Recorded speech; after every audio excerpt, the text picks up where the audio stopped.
estábamos hablando o señalando que el objeto era la razón de ser de tu obligarte. Entonces poníamos un ejemplo que cuando nosotros estábamos haciendo un contrato de arrendamiento, eh, y el contrato, usted lo arrienda, usted celebra el contrato porque va a entregar el uso y goce de una cosa a cambio de que te entreguen, que te devuelvan ¿qué? A cambio de que te devuelvan el, un precio. Entonces, si en el contrato de arrendamiento no hay, o si en ese contrato de arrendamiento no hay la entrega de un uso y un goce, ese contrato, ese no va a haber arrendamiento, porque usted hace un contrato de arrendamiento para tener el uso o para entregar el uso de eh, el uso y goce de una cosa a cambio de pagar por ello. Entonces, ese es el objeto. Si no está eso, no vamos a tener objeto. Entonces, podemos ver que en una compraventa está, por ejemplo, en la compraventa está el uso, perdón, la tradición de la cosa y a cambio de un precio. Entonces, si yo no entrego o si yo no tradito una cosa, si yo no paso, eh, eh, si yo no paso el, el, el, ¿cómo les explico? Si yo no paso si yo no paso o no tradito a mi comprador la cosa porque no pactamos que no iba a traditarse o no dijimos que se tenía que traditar, entonces si yo no transfiero esa propiedad, no hay objeto de compraventa. Igual, si yo no pacto un precio o si no hay un precio en la compraventa, pues tampoco podrá ser compraventa porque es el objeto de la misma, la tradición de una cosa a cambio de un precio. Eh, entonces,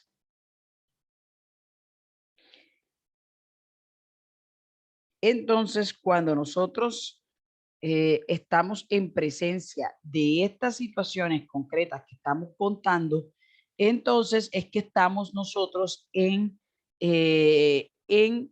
estaremos nosotros en presencia de estas, pues, estaremos en presencia de carecer de objeto. Ojo, es diferente carecer de objeto que tener un objeto ilícito, porque un objeto ilícito es decir, yo no puedo traditar una plaza pública, pero sí tengo un objeto. Entonces, la compra-venta podría existir, pero sería nula por objeto ilícito. Eso es lo que ustedes tienen que definir o analizar en estas situaciones. ¿Ha quedado claro? Entonces, cuando ya estamos, ya tenemos, Señor, ¿sí? ¿Sí? esa categoría de carecer de objeto y objeto ilícito es la doctrina, no está en la ley. No. La ley, eh, lo que pasa es que hay una cosa que se llama, en la ley está dice que hay unos elementos, unos requisitos para la validez del contrato. Eso es requisitos para la validez del contrato. La norma señala que son consentimiento, capacidad, causa lícita y objeto ilícito. Eso lo señala tanto el Código de Comercio como el Código Civil, ¿vale? Entonces, pero fíjate que cuando te dice que requisitos para que el negocio sea ¿qué? Válido. Entonces, para que el negocio sea válido, te están pidiendo que el objeto sea lícito, pero no te están exigiendo la presencia de un objeto. He sido clara en lo que estoy planteando. En cambio, que cuando nosotros vemos, vamos a leer la norma bueno, no quería adelantarme, pero ya que tu pregunta me lleva indiscutiblemente a mirar la norma, miremos lo que nos dice eh, el artículo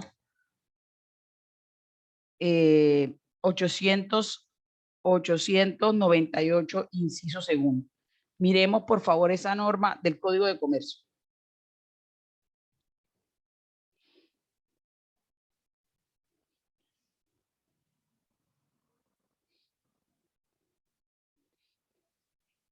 Por favor, alguno que se sirva.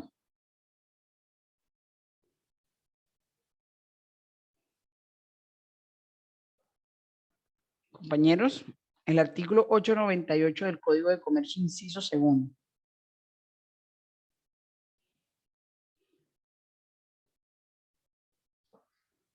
Señor, ¿Sí?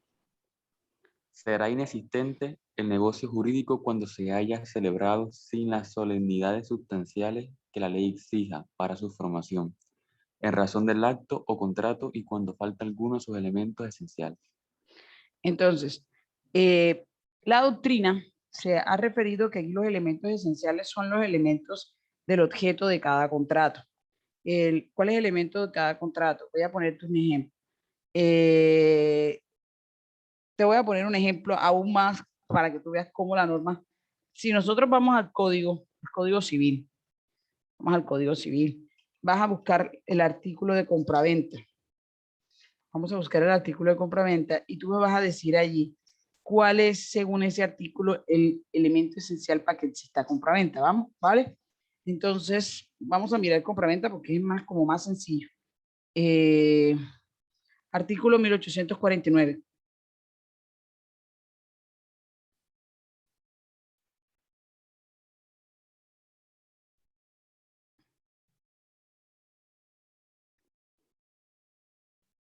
Por favor.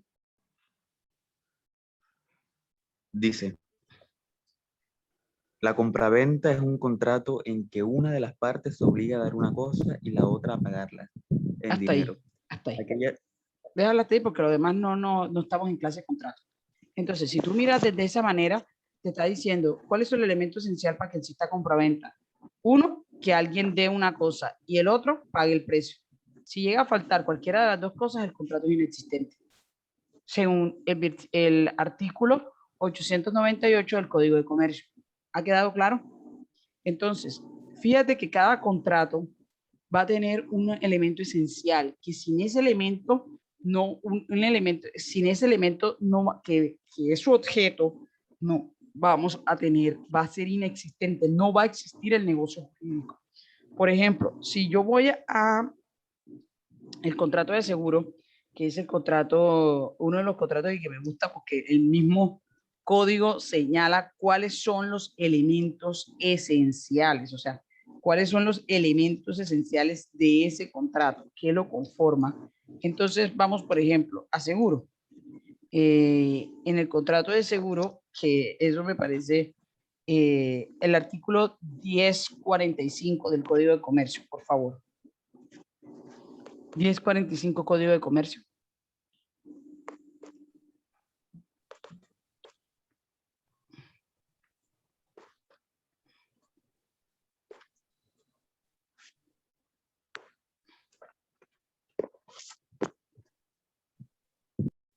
¿Sí? son elementos esenciales del contrato de seguro, el interés asegurable, el riesgo asegurable, la prima o precio del seguro y la obligación condicional del asegurador. Entonces, fíjate, estos elementos esenciales son el objeto del contrato. O sea, cuando tú estudias a profundidad, te das cuenta que ellos son el objeto. A diferencia, una cosa es decir que exista el objeto del contrato y otra cosa muy distinta es decir que ese objeto sea ilícito. ¿Me estoy dando a entender? Entonces, sí hay elementos esenciales. Los elementos esenciales son perdón, los elementos esenciales referente al objeto del contrato son particulares para cada contrato, porque tú no es lo mismo el objeto en una compraventa que el objeto en un contrato de transporte o el objeto en un contrato de comodato o en un contrato de mutuo, en un contrato de seguro, en uno de sociedad. Cada tipo de contrato va a tener un objeto, ¿vale? Un objeto diferente, pero eso no quiere decir que ese objeto, que el hecho de que sea un objeto diferente de, eh, no vaya a poder ser viciado de ilicitud, porque cada uno de esos tipos de objetos, dependiendo del contrato, puede ser viciado de ilicitud. Entonces, si el objeto no existe, el contrato es inexistente. pero si el objeto es ilícito, el contrato es nulo. Eso es lo que vamos a ver más adelante. Lo que pasa es que tu pregunta me hizo adelantarme, que se va a denominar como sanciones del negocio jurídico, que vamos a ver lo que es la nulidad, la existencia, la nulidad relativa y absoluta, la inexistencia, la y la inoponibilidad, aparte de las sanciones que vamos a encontrar. Pero esto que estoy señalando son sanciones cuando carece de alguna de las cosas que faltan. Entonces, desde este punto de vista, mis queridos estudiantes, nosotros vamos a tener lo siguiente, podemos decir lo siguiente, que los elementos para que exista un contrato, que son distintos a que el contrato sea válido, sino para que exista, vamos a mirar así, para que un contrato no, porque en realidad no es un contrato, para que un acto jurídico, eso no me gusta, para que un acto jurídico exista o los elementos esenciales de manera general para que del acto jurídico serán primero la declaración de la voluntad, porque si no hay una declaración de la voluntad, no nos podremos obligar. Ya miramos la norma que nos dice, la norma en el Código de Comercio, donde claramente nos está diciendo que sin esa declaración no van a nacer, no van a surgir ¿qué? Obligaciones. Entonces hay una declaración de la voluntad. Vamos a encontrar para otro elemento que es las solemnidades cuando la ley las exija como forma para declarar la voluntad, cuando son exigibles por la ley.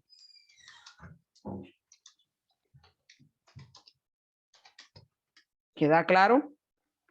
Esa sería la otra parte. Estas esenciales son para que exista el contrato. Ahora, quiero decirles algo.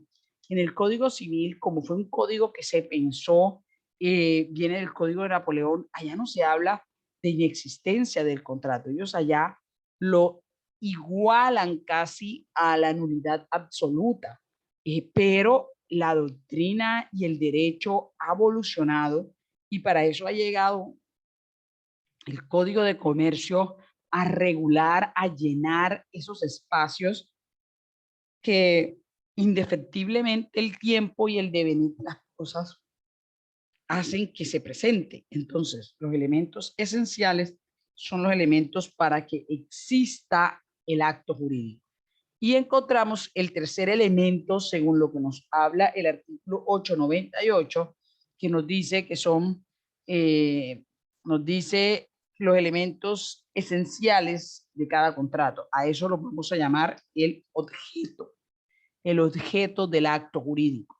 Entonces, por ejemplo, ¿cuáles son el objeto de una promesa? En la promesa tiene que haber, en una promesa, un contrato de promesa, que es un contrato preparatorio o los famosos precontratos, que a mí nunca me ha gustado llamarles a cuento como precontratos, un contrato preparatorio, en ese contrato preparatorio el objeto es la celebración futura de un negocio jurídico. Y si yo no establezco en una compra, en una promesa, cuál es el plazo o la condición para que yo celebre un negocio futuro determinado, no tendré promesa. Porque si me hace falta el plazo o la condición, simplemente no existe promesa porque hace parte de su objeto ese elemento. Entonces, dependiendo del acto jurídico, porque ahí sí tendrían, no les puedo decir ahora cuál es el objeto de cada contrato, porque eso es clase de contrato 1 y 2 se nos iría eternamente, demoraríamos aquí toda la mañana señalando el objeto esencial de cada uno de los contratos. Es imposible, pero cuando yo me refiero al objeto, me estoy refiriendo a lo que es de la esencia de ese contrato. ¿Ha quedado claro este asunto o hay alguna duda o pregunta con respecto a ustedes en esto? Señores. Señores. Una pregunta, profesor. Todo claro, profe. Perfecto. Entonces, cuando nosotros ya vemos los elementos esenciales, nos toca por ley, nos toca ¿cómo? Aló, compañero, ¿tienes alguna inquietud? Aló, compañero. Aló, compañero.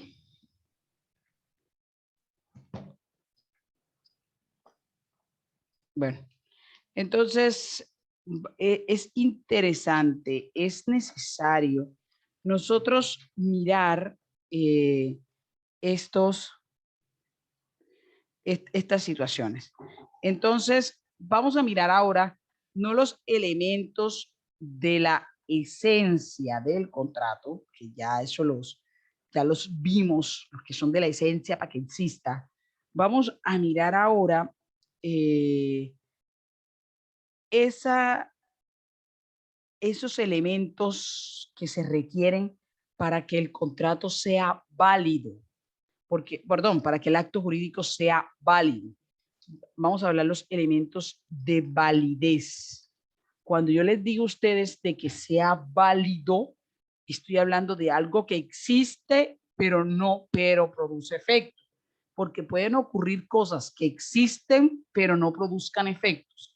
Siempre que yo esté hablando de algo que es válido, estoy diciendo, eso existe y produce efecto. ¿Quedó claro? Si yo digo que algo es inválido, estoy diciendo, eso existe, pero no está produciendo efectos. Entonces, cuando yo me refiero a los elementos de validez, me refiero a cosas que se exigen en la ley, que se exigen en la norma, para que el acto jurídico produzca efectos. O sea, para que el acto jurídico tenga pleno efecto en el futuro. Entonces, esos elementos se van a conocer como los elementos de validez. Si aquí en los elementos esenciales me generan la existencia del contrato y la falta de estos me generan inexistencia, ¿vale? La validez me va a generar a mí, o la invalidez me va a generar a mí algo que se conoce como la nulidad. Entonces, la nulidad ataca es la validez del contrato. ¿Qué tan válido es? ¿Qué tanto produce efectos para llamarlos a mantener en el futuro? Entonces, con respecto a esto, nosotros nos vamos a referir, nos vamos a tener que hablar de 4 elementos. Vamos a hablar 4 elementos y el primer elemento va a ser el consentimiento. El segundo elemento, vamos a trabajar la capacidad. El tercer elemento, vamos a trabajar el objeto lícito. Aquí sí le vamos a poner que ese objeto esté permitido, que ese objeto se pueda. Y el cuarto va a ser la causa lícita. Entonces, con estos elementos que estamos señalando aquí, estamos hablando de los que se requiere para que el contrato no solo exista, sino que los efectos que se produzcan en el tiempo sean válidos, que se perfeccionen, que nadie los pueda venir a atacar, que no vayan en contra de normas positivas que están en nuestra legislación. Entonces, vamos a mirar estas 4 cosas que son los elementos que requerimos para que un contrato o un acto jurídico, llámese promesa, llámese opción, llámese oferta, llámese como se quiera llamar, nosotros nos produzca los efectos que nosotros querimos. Entonces, vamos a mirar una norma que es el artículo 1502. Artículo 1502, vamos a mirarlo. Por favor, vamos a leerlo y vamos a mirarlo. Por favor, leamos el 1502.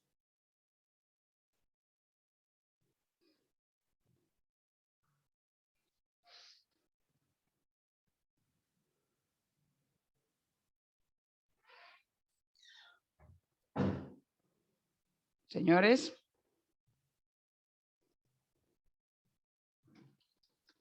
Profesora, está hablando del Código Civil. Sí. 1502. Requisitos para obligarse. Bueno, Sí, por favor.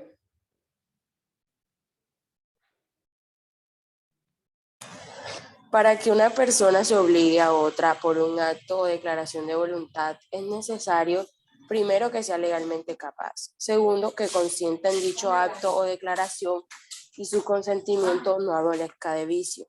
Tercero, que recaiga sobre un objeto lícito. Cuarto, que tenga una causa lícita. La capacidad legal de una persona consiste en poderse obligar por sí misma y sin el ministerio o la autorización de otra. Entonces, fíjense que arranca, te dice, para requerirnos, para recordarnos, para que no se nos olvide que se hace necesario la declaración de la voluntad. Porque dice, para que una persona se obligue a otro por un acto o declaración de voluntad. Es decir, cuando cada vez que yo tenga, o sea, arranca y nos perceptúa que la declaración de la voluntad es necesario para que exista el acto jurídico. Pero para que esa declaración de voluntad sea válida, es lo que nos está diciendo, es si ustedes lo leen con calma, eso es lo que nos está planteando la norma. Para que esa declaración de voluntad sea válida, se necesita que esa declaración de voluntad genere consentimiento sin vicio, capacidad, objeto lícito y causa lícita. Entonces, nos recalca otra vez que va a haber una declaración de voluntad que es esencial para que existe el acta jurídico, pero se requiere que esa declaración de voluntad cumpla con estos tres requisitos, con estos cuatro requisitos.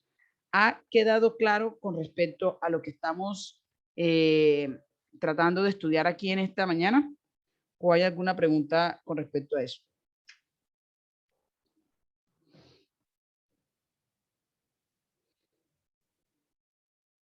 Todo claro, profesora. Bueno, entonces, cuando yo te digo a ti,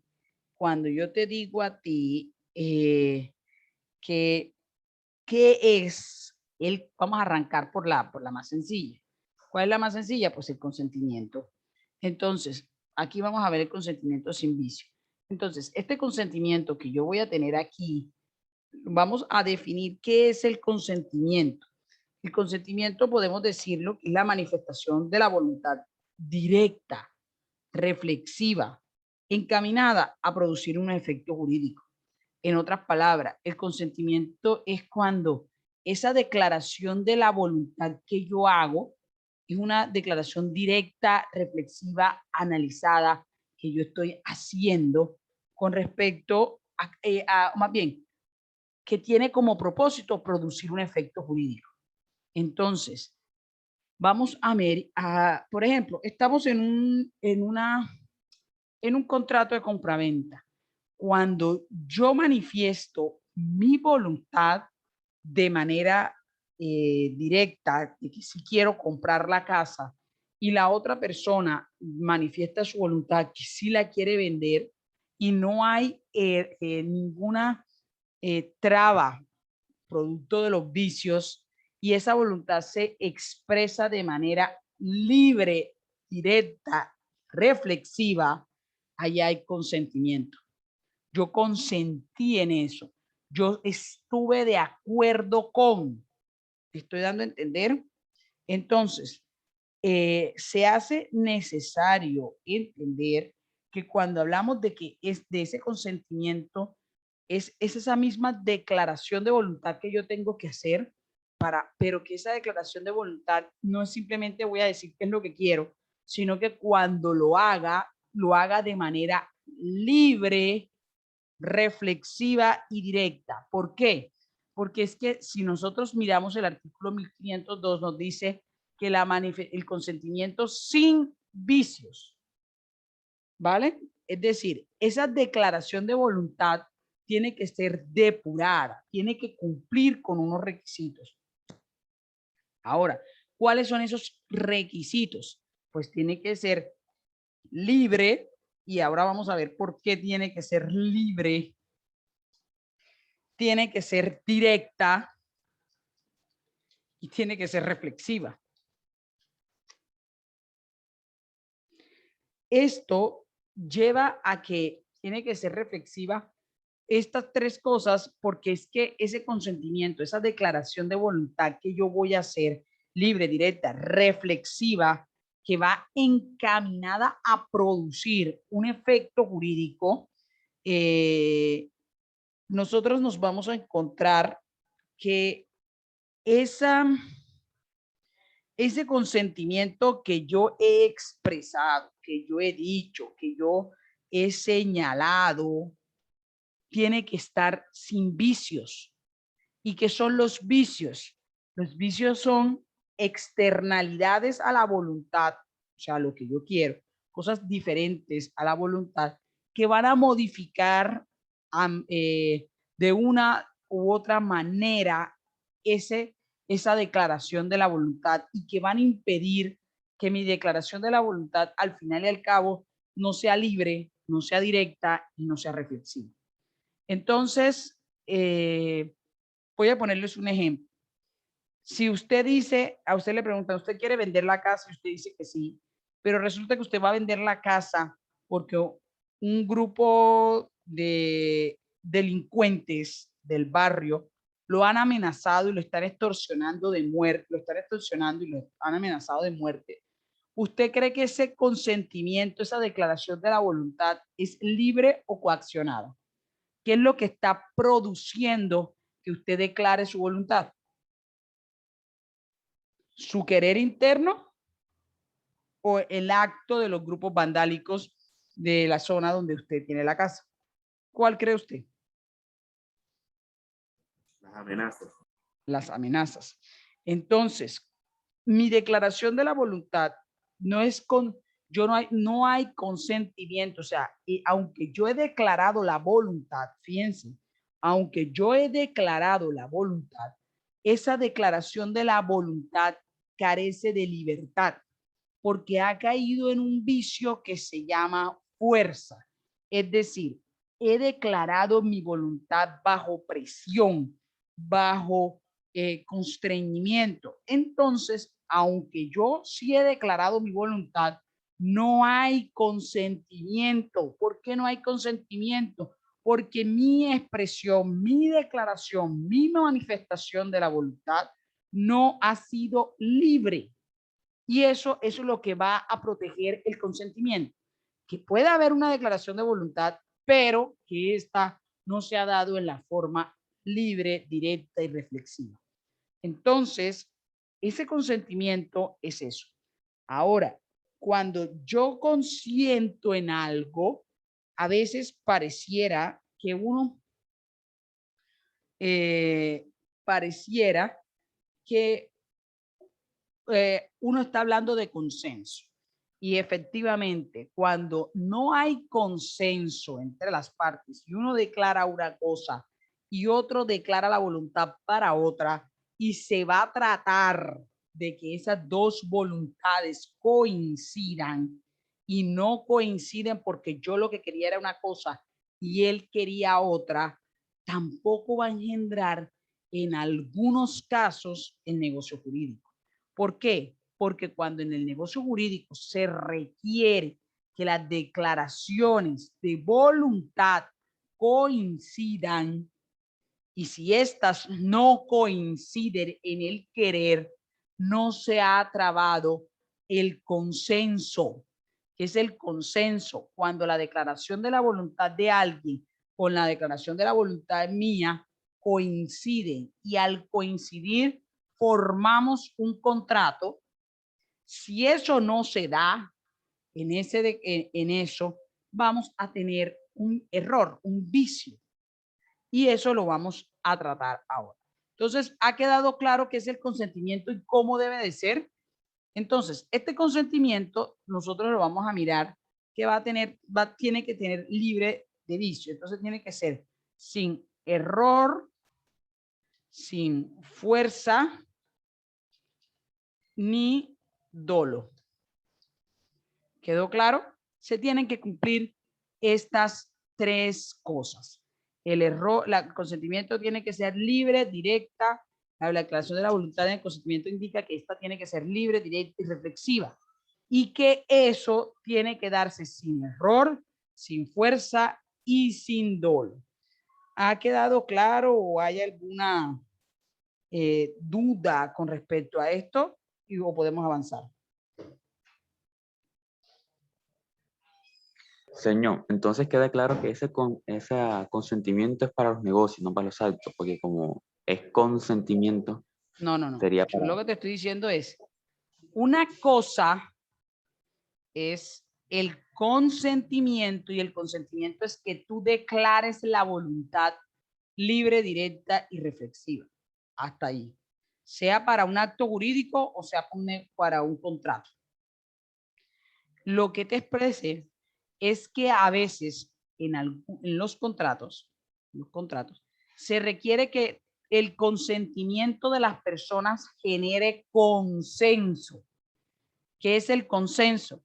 Cuando tu declaración coincide con mi declaración para buscar el mismo efecto jurídico. Ahora sí he sido clara.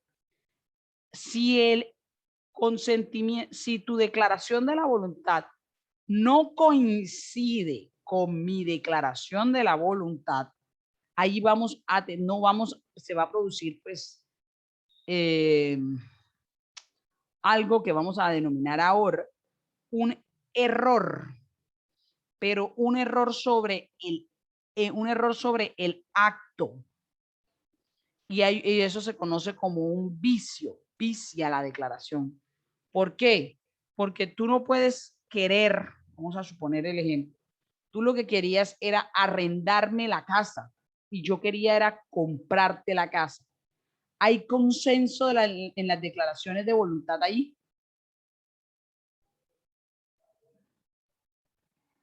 A ver. Entre comprar y vender. Supongamos, hay una casa, tú me la quieres arrendar y yo te la quiero comprar. ¿Entre tú y yo hay consenso? Sí. ¿Por qué? Si él me la quiere, si yo la quiero comprar y me la quiere vender, pues... No, yo no he dicho que te la quiere vender. Que quiere arrendar. Ah, bueno, ahí no. Entonces, si yo te la quiero comprar y tú me la quieres arrendar, ¿hay consenso? No. Nuestras voluntades no coinciden, no hay consenso. Y al no coincidir, hay un error que se llama error sobre el acto. Es decir, yo creo, cuando yo te estoy diciendo que es directa, yo creo una cosa, tú quieres otra. No coincidimos nuestras voluntades. Al no coincidir, al no trabarse nuestras voluntades, no puede haber acto jurídico. Entonces, lo que yo te estaba o lo que trataba de explicar era que para algunos tratadistas, a pesar de que es un error en el acto, y estaríamos hablando de un elemento de validez, en realidad allí lo que hay es un elemento afecta, es el elemento esencial, porque no pueden hacer ni compraventa ni arrendamiento por la no coincidencia de las dos voluntades necesarias para la que exista el acto jurídico. Pero si nos vamos a rajatabla a lo que está en el código, ahí sería un error en el acto. ¿Por qué? Porque es que yo quiero una cosa y tú quieres otra. Y como ambos, aunque hemos declarado la voluntad, al no coincidir nuestras voluntades, hay un error en el consenso. Se generó, se formó, se fundó un error en el consenso necesario para que nuestro consentimiento fuera libre, directo y reflexivo. ¿Ahora sí ha quedado claro? Sí, señor. Yo no preguntaba por lo de los errores, sino ahora porque yo creía que como No, el es acto que eso es un jurídico... error. O sea, tú preguntabas por el consentimiento y consenso y eso. Pero resulta que cuando el nombre técnico de ese error, de eso que no coincide, se llama error en el acto. ¿Sí me doy a entender? Es que yo creía que como, por ejemplo, los actos jurídicos, entendí la clase pasada que se dividen en unilateral y bilateral. Entonces Sí. los unilaterales, como es una sola persona la que expresa la voluntad, yo pensaba que ahí no había un consentimiento, porque la palabra consentimiento, como lo indica su estructura gramatical, conlleva que dos personas o más expresan la voluntad. Y en un testamento, pues solamente el testamentario es el que está expresando su voluntad. Pero Y eso no quiere decir que no haya un consentimiento de la persona. O sea, es que el consentimiento desde el punto de vista que lo estamos mirando es la misma declaración de la voluntad libre, pero que esa declaración de voluntad se ha dado de manera libre, directa y reflexiva. Mientras que aquí solamente se exige que haya una declaración de la voluntad, en el consentimiento esa declaración tiene que ser de esta forma y solo de esta forma. ¿Sí me he dado a entender? listo ya. O sea, aquí se va a Hay un requerir, sentido entonces en la palabra. aquí hay ese consentimiento, es que usted tiene que tener esa libertad al expresarlo, porque si no lo hace libre, entonces porque lo hizo con fuerza, tiene que ser directa, es decir, a usted va a decir exactamente qué es lo que quiere, no hay dudas, y tiene que ser, que eso va con sobre el error, y tiene que ser reflexiva, o sea, tiene que ser que usted ha analizado, ha entendido lo que está haciendo. A eso se va a referir el consentimiento, o sea, a la posibilidad de que usted exprese la voluntad de esa forma. Ahora, si hablamos del consenso necesario para celebrar los actos jurídicos, cuando pues el error en el acto nada más ocurre cuando hay consenso. El error en el acto no ocurre para los actos jurídicos unilaterales. ¿Por qué no ocurre con los actos jurídicos unilaterales? Porque es que las dos no se requieren dos partes, ¿vale? Se requiere una sola, entonces no puede haber error en el especie, solamente pueden haber los otros tipos de errores, pero no es. ¿Sí ha quedado claro? Sí, señor, gracias. Bueno, señores, entonces